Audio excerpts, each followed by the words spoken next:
Okay.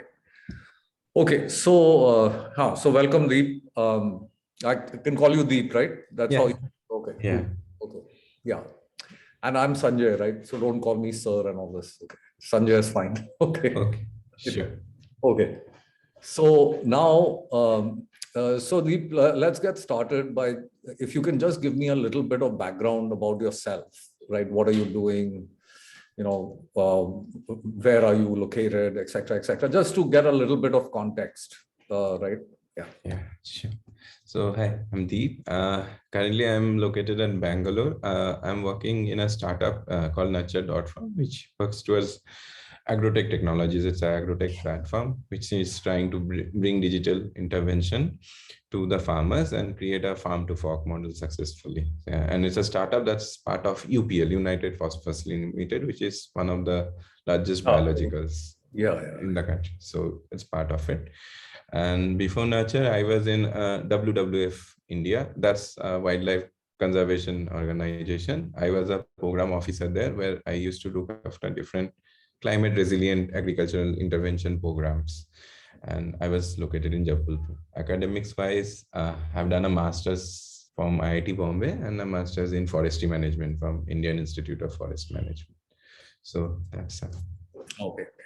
And where did you do your bachelor's from? bachelor's was from my hometown, Durgapur, in geology. I'm Okay. from Durgapur, West Bengal. Excellent. Okay. So, first of all, thanks for submitting this one pager on education and, sort of winning this little game that we had. But here, like I said, winning and losing is not really the thing. The whole idea is that we want to learn from each other, right? And what we want to do is try and create some kind of a model which may be helpful in changing the face of education. Okay. Starting with maybe rural India, maybe it'll extend to urban India, maybe it'll extend around the world, right? So maybe none of us who are involved in this exercise of preparing this initial deck will actually execute the model or join someone who's executing the model, right? So you may be passionate about agriculture and so on and so forth, but there may be some learnings from this that you can apply in your agriculture field, right? So this, by working in different fields and just contributing, you can end up benefiting yourself in many ways, benefiting the world in many ways, right? So that's the whole exercise that we are about to do. Okay. So now first, just tell me, like maybe in 2 minutes, 5 minutes, what was your idea and why you presented this and so on and so forth. Right? So, yeah. So my idea was mainly, targeted towards what I see in policy parlance. People call them as, first generation graduates or first generation learners. Mm. And the first generation, these learners, they often lag in the classroom situation. It's not actually very geared towards making them very good in the studies that they are going on through. If you read the ESSER report, which I quoted in the write-up, they mention about their numeracy capabilities and their what using capabilities are actually quite low. And this is, I believe, is a thing that is probably relevant for India, because all this million first generation learners will go on to become adults and will probably be want to contribute to the GDP of a country. But if they have this type of learning deficiencies, they may end up working for they may not reach those high skill jobs that will probably increase our income. So my target was for these people. And for that, I have been, I'm a sort of a fan of, what JPAL does. I've been following JPAL for a very long period of time. I love their RCTs. I love their concept of RCTs being embedded into social policies. Often social policies become very qualitative and not quantitative. By the way, RCTs are something that was again designed by a geologist, which I knew because I was one. But what they have made is the JPAL has made it mainstream. and it has gained huge acceptance, especially after the Nobel Prize winning by both Avijit and Esther and all. As in one of my field visits, also when I was a sustainability student, I had gone to Seva Mandir and I had seen some of the pilots that they were doing. They were working with Esther and everything, and I found it very creative, and at the same time, it gave me a sort of hope that these interventions can actually be scaled up, which our country needs. So that's why when you asked for this suggestions on how we can target or disrupt the education sector, I thought this might be a good way. And this Mindspark software, which sort of gives you an AI-based platform for teaching kids, might be a thing that we can actually. So what kind of kids, what grade levels and things like that does it do? Yeah, so what Mindspark actually does is it has, in a school, I mean, for that you need to have sort of computers. And what it does is it sort of gives you instructions, how to read. I mean, and then it sort of asks you. So it becomes much more customized and individualized grooming for a kid who is sitting in front of the computer. And sort of it gives you instruction based on your class levels. I mean, if you're in class 5, it sort of like asks you to study the content that is given, say, on the screen, asks you to read it, and that sort of again gives you. And is this only in English or is it in vernacular also? No, it's mainly in vernacular. It's mainly in vernacular. Yeah, it's mainly in Hindi. How many languages does it support? I'm not clear on all the languages, but I think 5 to 6 definitely. Hindi, Gujarati, Marathi are some of the languages it kind of supports. Okay, and it's also there in English, right? Yeah, it's in English also. Yeah. So English and a few vernacular languages. Yeah. Correct.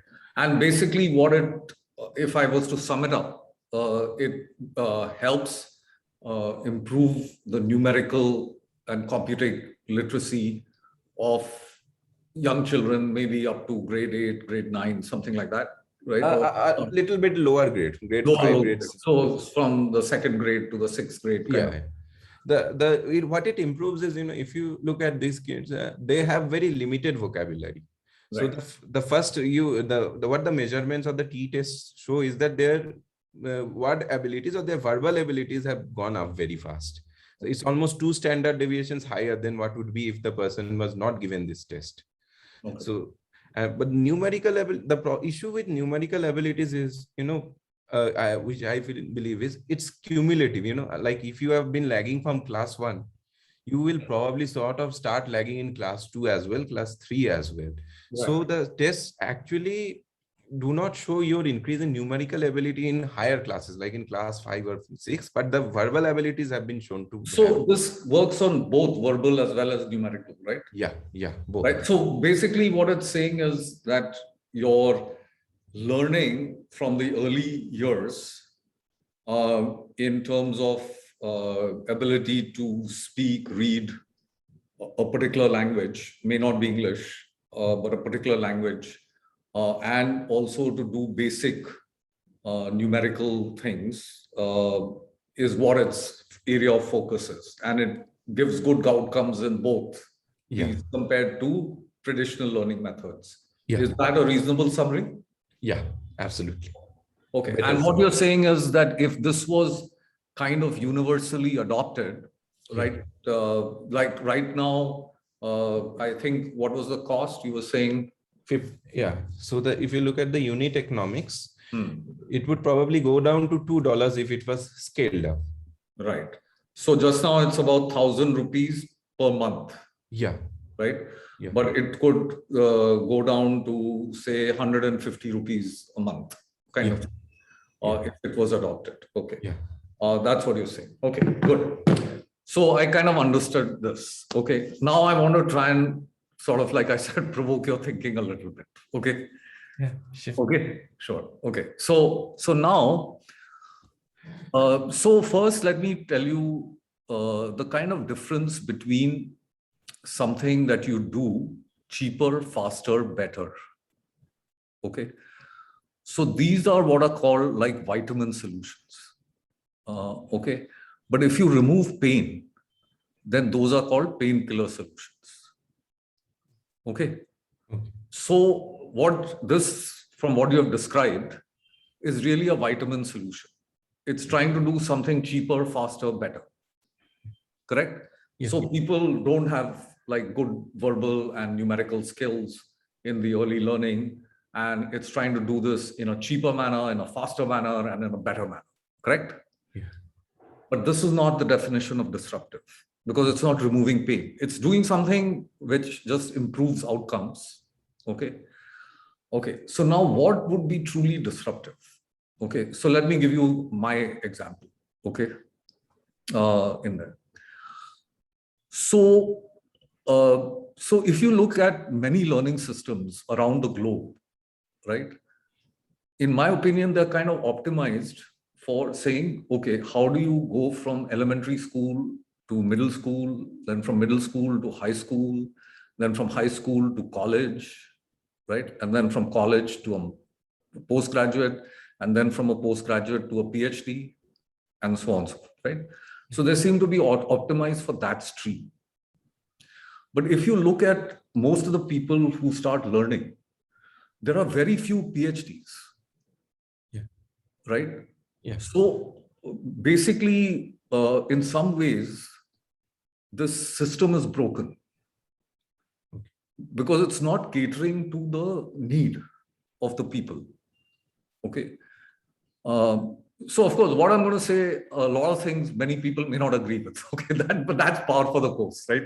Like when you go and do disruptive stuff, you tell your idea to 10 people, 9 people will say, wow, this is rubbish. It'll never work, right? And one person will say, oh, okay, wow, this will work. Okay, and it's amazing. Okay. And then, when you go out into the field and test it out, then it may fail, it may work, it'll morph, it'll kind of become different and stuff, right? Now, also there's a big difference between RCT and disruptive innovation. In some ways, these may be almost polar opposites, right? By what I mean in this is that RCTs almost follows a method saying test, and test well before you do an intervention, right? Because otherwise you will spend a lot of money doing an intervention which will fail, right? While disruptive innovation is the opposite, right? It says, go and do something. If you fail, reinvent it and try again, right? So there's a huge bias for action in disruptive innovation and a huge bias for testing in RCT.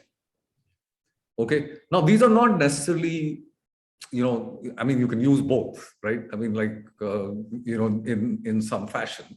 But there is much more bias for action in disruptive. And therein lies the problem with disruptive. That when you do disruptive stuff, the chances of failure and the chances of causing harm are also there, because there's no free lunch, right? You may actually do something amazing, but you also fail. And if what intervention you're doing, the cost of failure is not much, right? You're not going to harm too many people, right? Then you might as well do the disruptive stuff, right? Because sitting in an armchair, doing research, doing models and all is very nice, but there is no substitute for getting out into the field and actually doing stuff, right? Okay. Yeah. So anyway, I was just trying to lay out the framework. Okay. So now using the framework, let's try and analyze where the pain is. Okay. Especially in rural thing. Right. So in my opinion, most of the people who enter the educational system will end up, being employed in like relatively low skill jobs. Okay. Maybe 10-20% of these people will end up in high skill jobs. Okay. Now, if you look at the population of India and you try and see how many doctors do we need, right? I know the doctors are very less in India compared to the population. But even if you account for all that, how many doctors do we need? How many engineers do we need? How many, PhDs do we need? How many high skilled people do we need? How many computer people do we need, etc.? I think you will come up with a relatively low number compared to the number of youth. The second problem is that many of the youth, okay, cannot reach that high skill, right? They just don't have the ability. And to make this clear, I will kind of give another example. That suppose you asked me to run 100 meters in 15 seconds. It wasn't like, this academic thing that you got to get 99 or 100 and some test, right? Here it was a physical world, right? Like you said, you have to run 100 meters in 15 seconds. Okay. Now I'm not a good athlete. Okay. So I will have struggled to do that, right? Now you may coach me a lot, etc., but I don't have the innate ability to run, say, 100 meters in 15 seconds. Like Usain Bolt can do it in less than 10. Okay. Like I can't, right? Okay. And I don't have that ability, right? So similarly, a lot of the people who enter the learning system have relatively poor academic ability, and trying to coach them to become like Usain Bolt is a futile exercise, in my opinion, right? And they don't need that, right? Because the world needs a lot of plumbers, a lot of electricians, a lot of carpenters, a lot of people who work in factories, a lot of people who work in construction, a lot of people who work in agriculture, a lot of people who want to become security guards, etc., right? So there is, if you look at the employment profile, there are a large number of minimum wage type of jobs. Okay. And there's nothing to say that a person who starts off with a minimum wage job, right, maybe at the age of 16, can't use distance education and various other things, if they are bright, to advance themselves. A lot of people also, their family situation is not such that, they can get their parents to spend a lot of money and so on and so forth. Maybe they can get loans, but that's also hard. And then, like, if you at least look at the US, a lot of people are struggling to pay back student loans because the cost of education is so high, right? So it's a system where you can actually start working at the age of 16.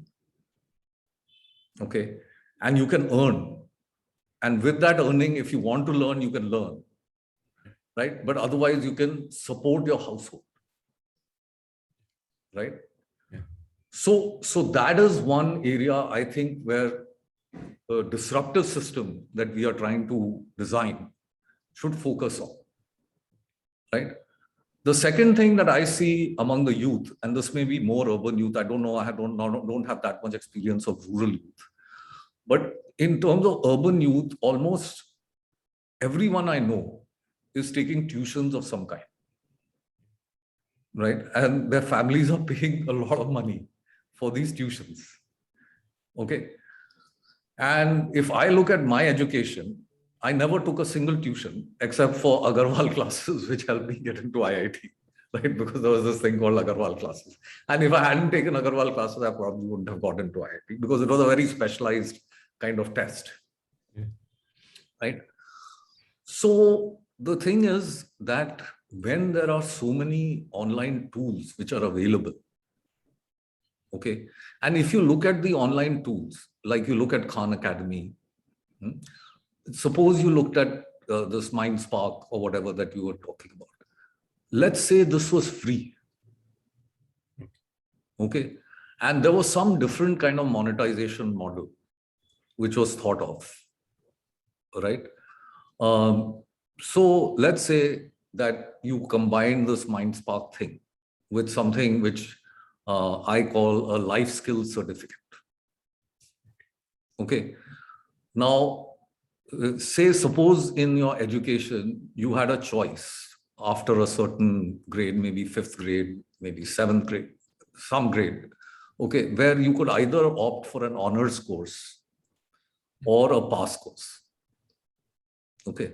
And that pass course would prepare you for the vocational track, while the honors course would prepare you for a college track. And 80% or more of the people actually chose the vocational track because there was no social stigma attached with choosing the vocational track. See, one of the biggest problems which our disruptive model has to sort out is behavior and social stigma, right? So now if there is no social stigma in terms of choosing a vocational track, though a vocational track makes a lot of sense in India, according to me, because there are so many people wasting time in four-year colleges, right? And they should never go to that four-year college. They could be earning money and supporting. So the number of apprentices in India are pathetically low. And now if you had apprentices who were highly motivated, right? Because this is another problem.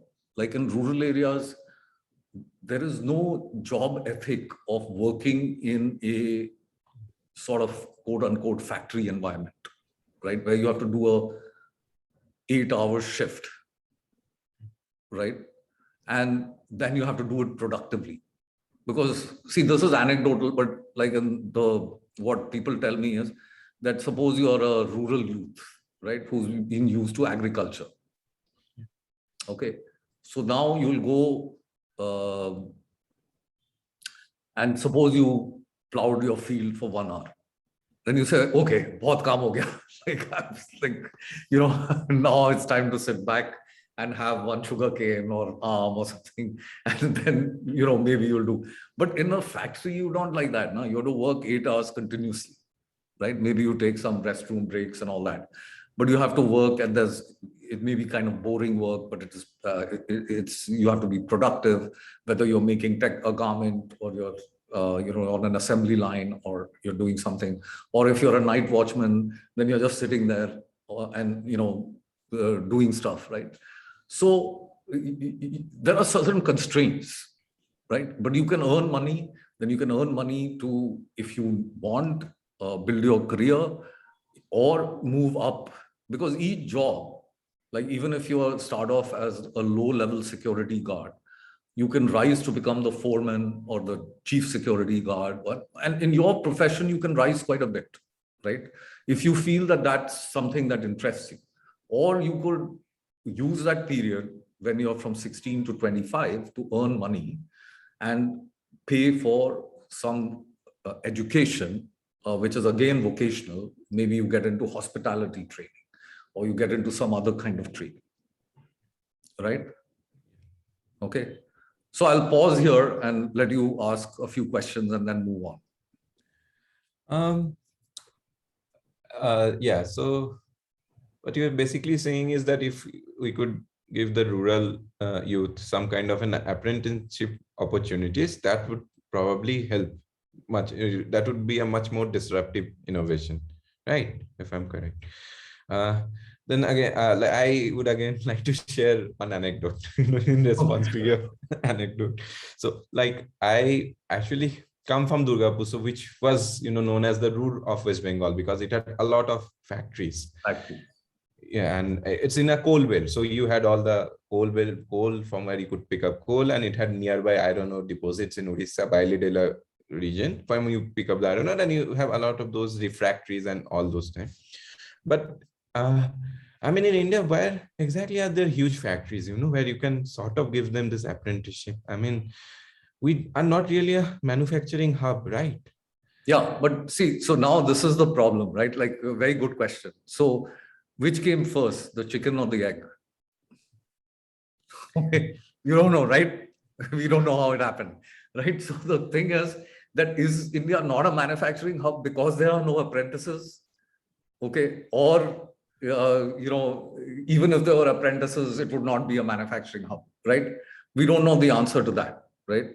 But if you start looking and saying that now I take a rural area and I set up, let's say, plug and play internet-enabled factories, okay, where you don't have to do land acquisition as an entrepreneur, you can just rent a factory, and now you got labor, and let's say there's electricity and there's water, and whatever else you need, like for say textiles, right? And now you have all these apprentices, and there's no major change required in the labor laws, because I think the apprentices can function under the, but otherwise also that maybe that some changes in labor laws required, that happens, right? So now you have these youth, and when we're talking about youth, let's also talk about girls, okay? Yeah. Right? Also the girls and the boys, no difference, okay? They can work, okay? And they work 24/7, right? In shifts, okay? Now you have a highly productive manufacturing base, which no country in the world can touch, right? So the thing is, why are we losing textile share to Bangladesh, Vietnam? Because from China, the thing is moving, Yeah. right? Because the labor costs are going up, Yeah. right? Yeah. So there are many manufacturing opportunities which could happen in a rural area. And one of the key things is the supply of young, motivated, trained manpower, and by manpower, I'm including women, right? It's not men power, it's like manpower. Okay, so then, who can beat India, right? Because India has huge amounts of scale, it has huge amounts of youth, and we keep talking about the demographic dividend, okay? So now, if you come to the design of a platform, right? Yeah. So when you are talking about the design of a platform, you got to see that your platform can scale, according to me, on 3 axes, right? So one is the customer axis. So you say, okay, I am going to start, or my beachhead is rural youth, Yeah. right? But later it can be urban youth, okay? Later it may be seniors, right? It may be middle-class people, right? So I'm basically saying, okay, I'm going to build a platform. I'm going to architect it in such a way that it can serve the learning needs of many people, right? Now, how I do it and all is very skilled and all that kind of stuff. But that's like my dream, right? That almost everybody in the world will be a member of this platform, right? And maybe I will serve their learning needs from cradle to grave, right? Okay. So now if I start thinking about this, and after this, maybe you can lay it out on like maybe one sheet of paper, like saying, what would this platform look like? Okay, so it'll have this cradle. What are the behavioral changes that it has to overcome? Then what is the platform going to do, and what are content providers going to do, right? So MindSpark would be a content provider. Yeah. Coursera may be a content provider. Upgrad, Unacademy, etc., may all be content providers, right? Yeah. So how do you hook up to these content providers, right? So, and then, like in the field of entertainment, Netflix could be a content provider. Okay, and Netflix has a $199 package, right, that you can use for, or if you want to use it on one mobile phone or something like that, right? Yeah. So with these content providers, how can the model be such that it's affordable to the rural youth, as well as it's a big opportunity for them, right? So some of those kind of things can be thought of. Then in your platform, suppose somebody wants to learn and say, okay, I want to learn how to cut hair, right? And then I want to set up my own beauty salon, right? So I'm told that some of these things, they cost almost 60,000 rupees a month or something like that, right? If you want to take some Habib's course or something like that, hair cutting or something like that, right? So now if you were to look with things saying that, okay, now if you can learn a lot of this on a distance basis, and then you go for practicals to some place, and then this thing, can the cost of this education come down? Right? And can there be many more opportunities for people, right? Now, suppose when you do this platform, suddenly the number of people who are going to college reduce drastically. Okay. So all these 4-year colleges which have been built, they have dormitories and things like that, right? Yeah. Now, could they be converted into factories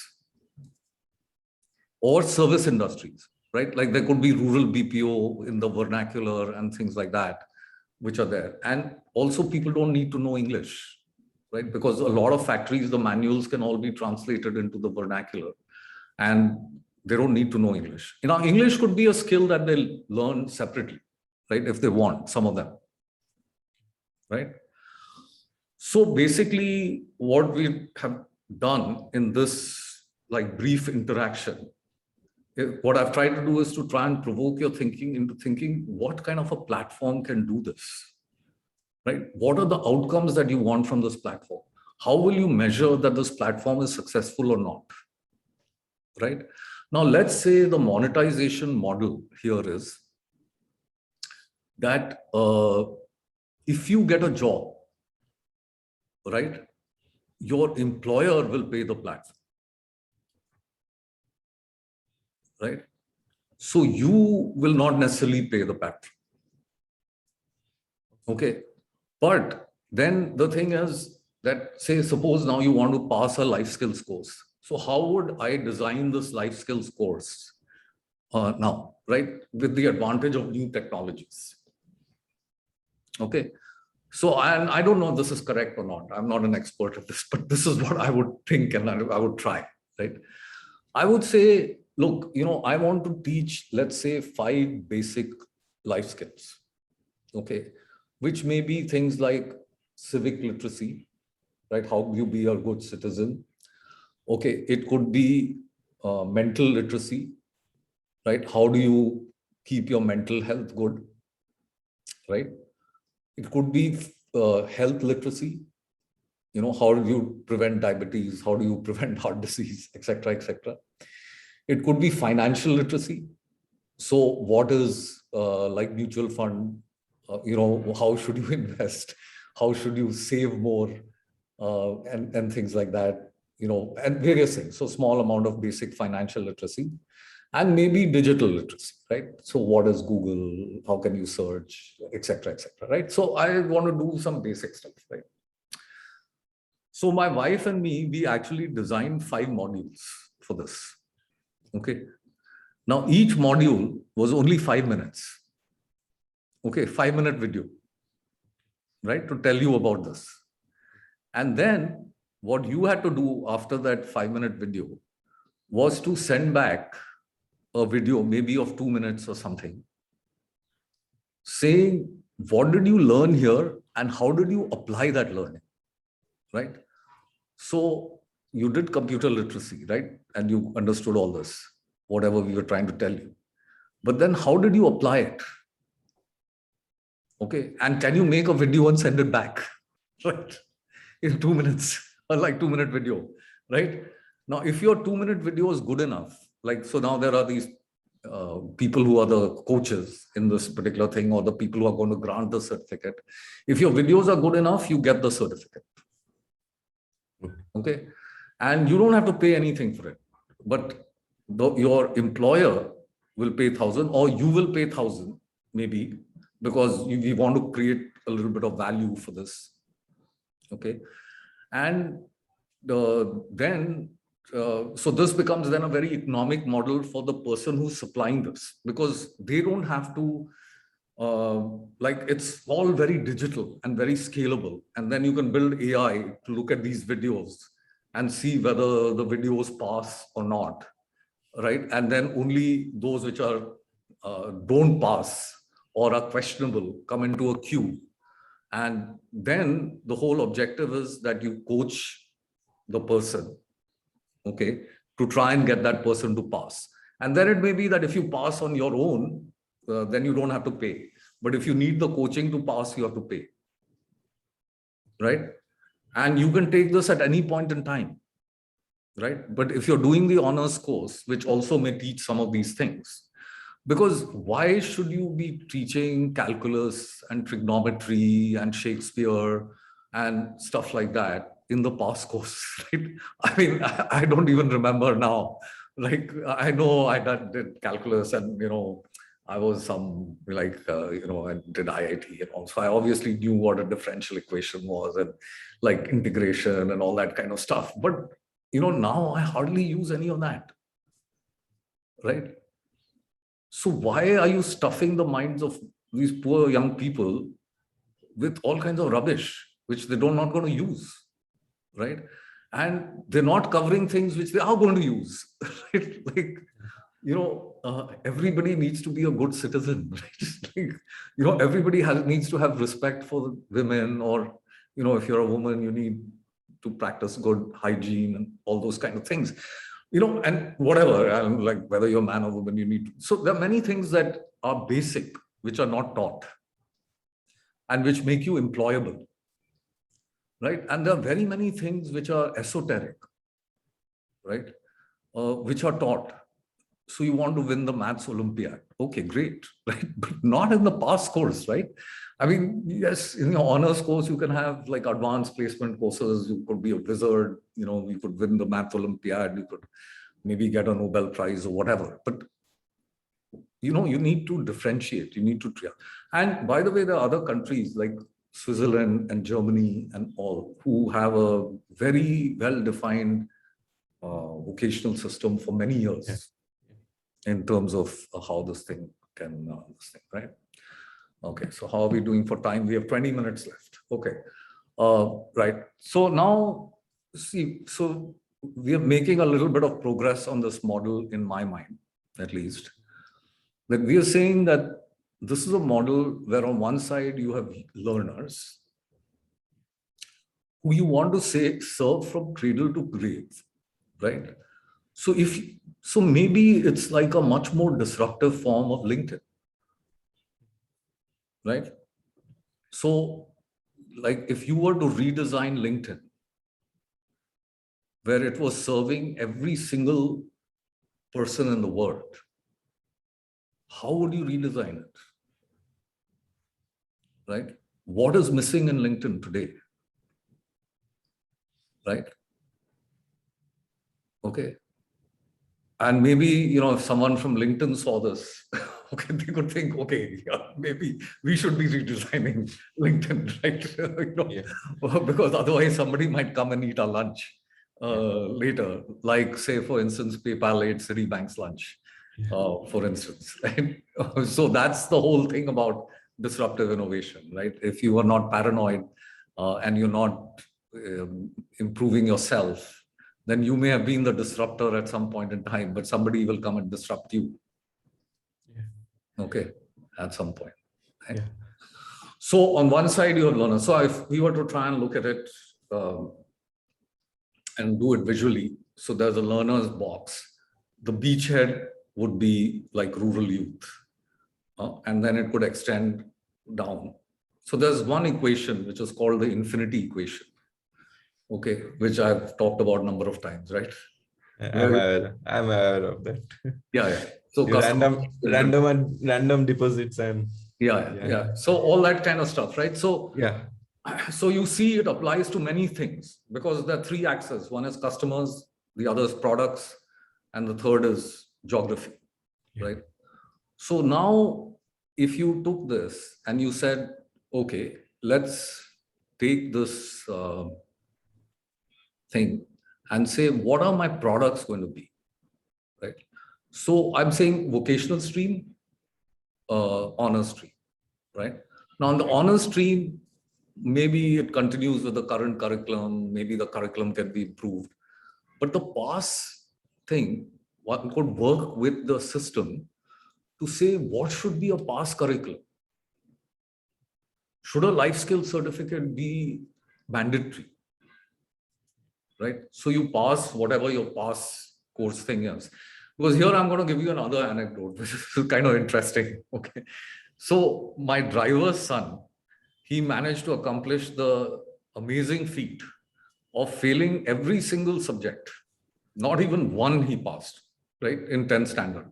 And he basically, you get some 18 marks or some, or 20 out of 20 marks maximum you can get. For attendance and stuff like that, right? And you need 33 to pass out of 100. So he basically had 20 marks, 22 marks, 23 marks. So he failed every subject. That means he got 2-3 marks, whatever his test was, right? And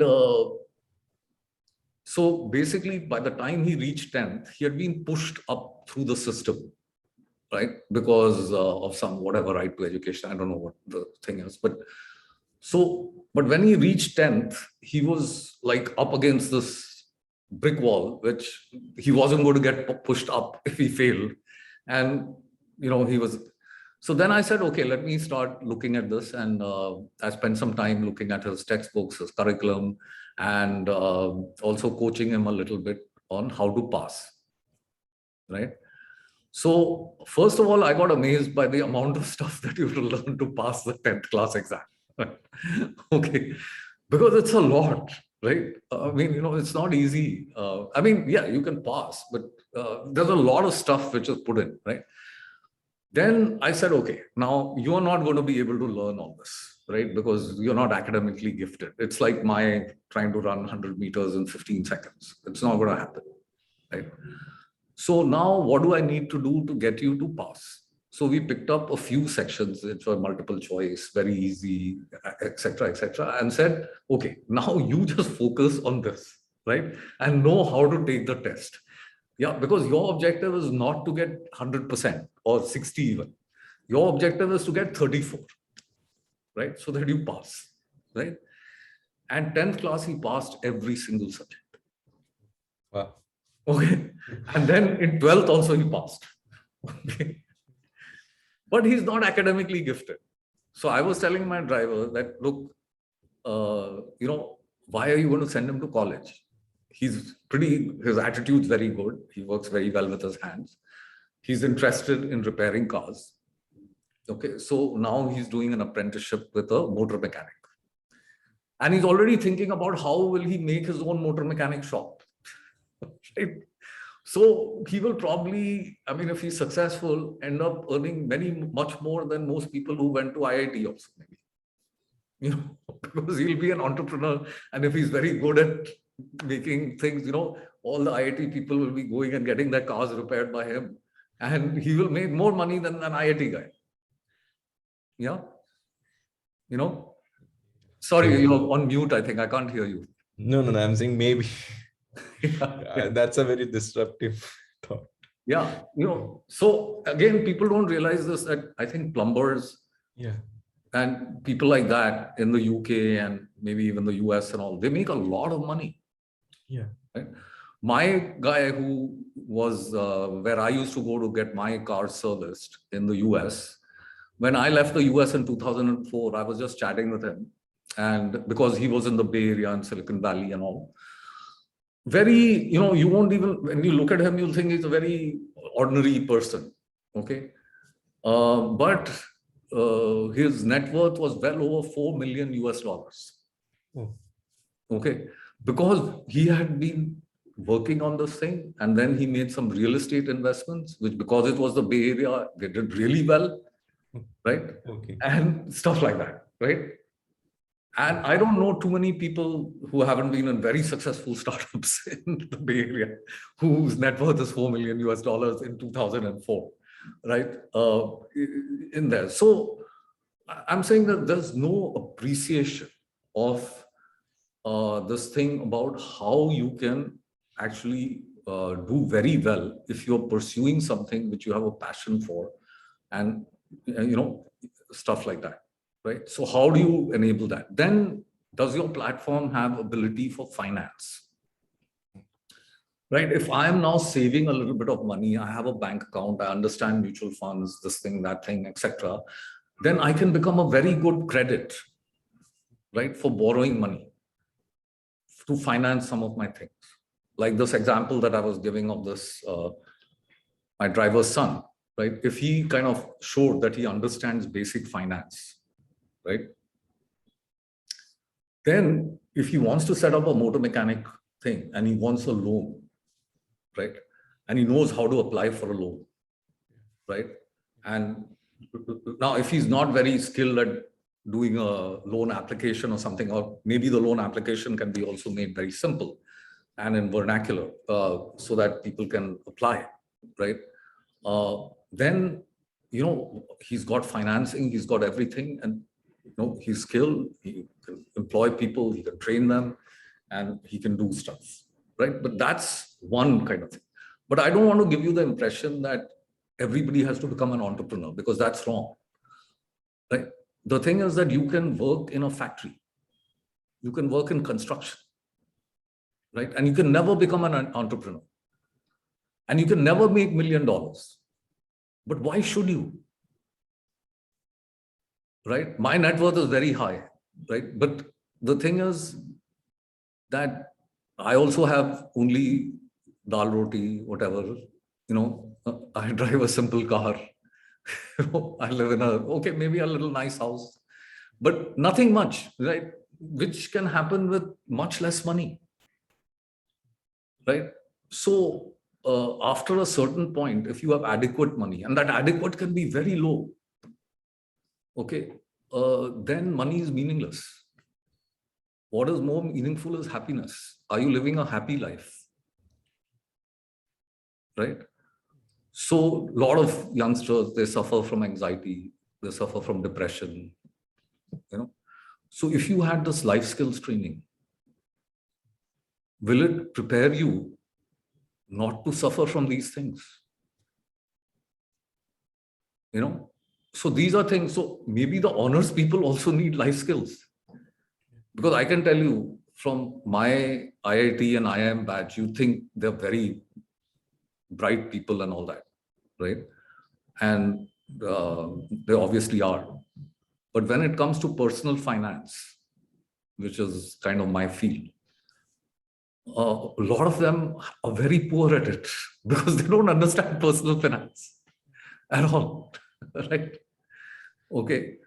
So these are things that at least everybody should have an understanding. So like, for instance, now, if you look at me, I'm sort of diabetic, right? Like very controlled, but I do suffer from diabetes, right? Now, maybe that's genetic, maybe it was lifestyle, maybe it was because I just had to take statins from an early age, whatever the reason, right? Or maybe I had too many pakoras and samosas or whatever. Okay. But the thing is that, look, if I was aware of diabetes early on, maybe today I wouldn't have diabetes, right? Now, even things like mental health, like I went through periods of a fair amount of stress. Okay. Now, if I had trained my mind early on, then maybe I wouldn't have, right? So those are the kind of things where I'm saying that, I mean, if I asked you a question before we had this talk, saying how much pain is there in the educational system today, what would your answer have been? Not much, maybe a little, a lot. What would you have said?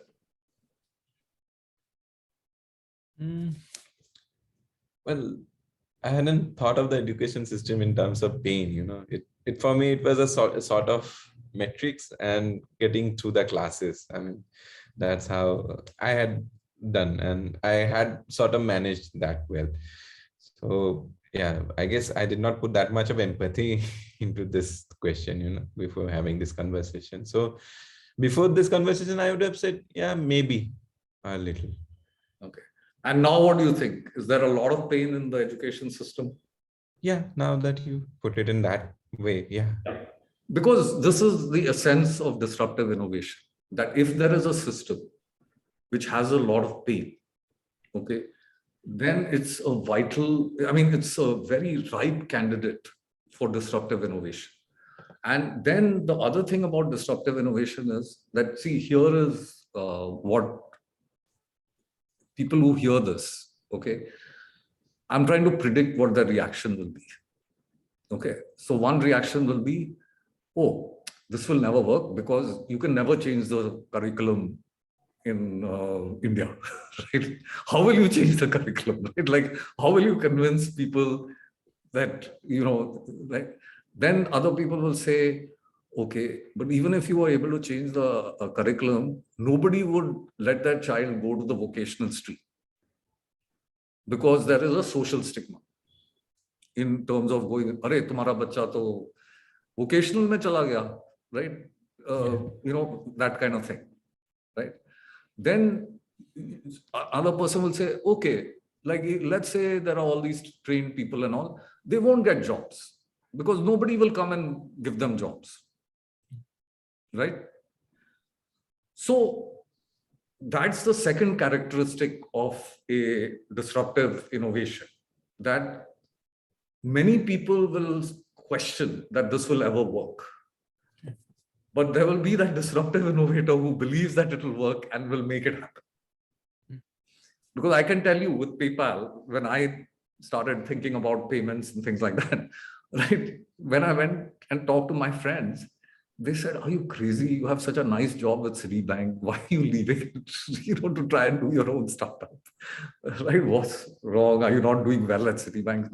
And I was doing pretty well, but I was just bored, right? Like I didn't want to do the same old thing for another 20 years, right? So the point is that you can't, as a disruptive, and so there's a saying that you can't make an omelette without breaking some eggs. Correct? Yeah. Maybe some disruptive innovation will come where you can make an omelette without breaking eggs, but at the moment, at least, it's not there, right? So you have to break some eggs before you make an omelette, right? Yeah. So the basic thing is that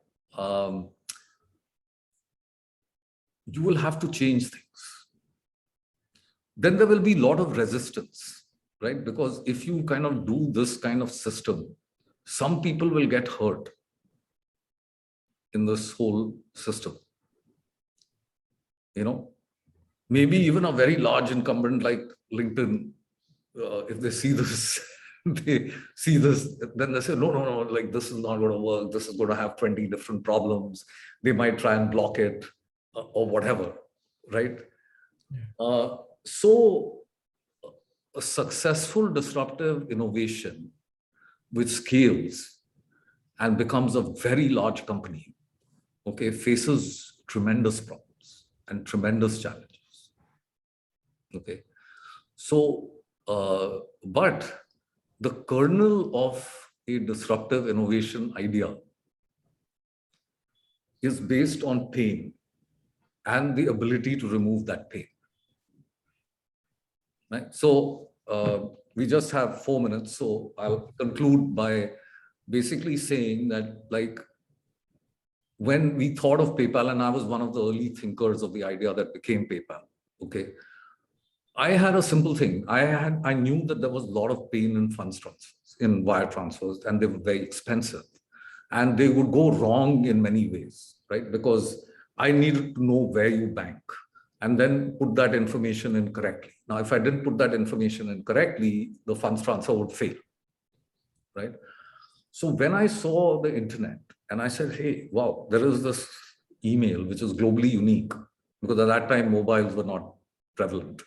Okay, so there is this email which is globally unique. So I said, hey, now if we just send the thing, make this the routing device, send it to by email to this person, and then this person gets it and they say how to withdraw it, right? Then I don't need to know all this, right?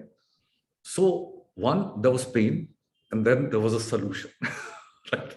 Now, between that and this, and then what happened in terms of scaling it, there is a huge thing, because like maybe I know of at least 70 companies who tried, and 69 of them failed, and only one of them, PayPal, succeeded.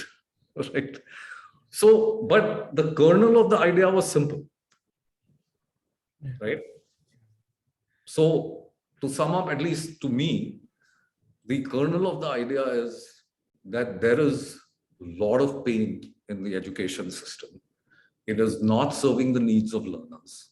There are lots of things which have happened which can make this better. Okay, so using a rural district as a lab, right, to test your stuff, whether you use RCT or not, right? Okay, but to test your disruptive platform. And if a rural district enables you to test it and gives you critical mass for testing, right? It might be a great opportunity for companies, large, small, startups, etc., to pursue. And then, based on this, you should also think that now, since you're in nurture, does anything of this apply to trying to solve agri problems, right? In a different framework, okay? In there. Okay, so we are out of time, but so thanks. And I'm just going to play this because it might be useful. And I hope you will come up with a revised Yeah, and I'll- post it on the group. Okay? sure. Okay. I'll do that. Thank you. Bye.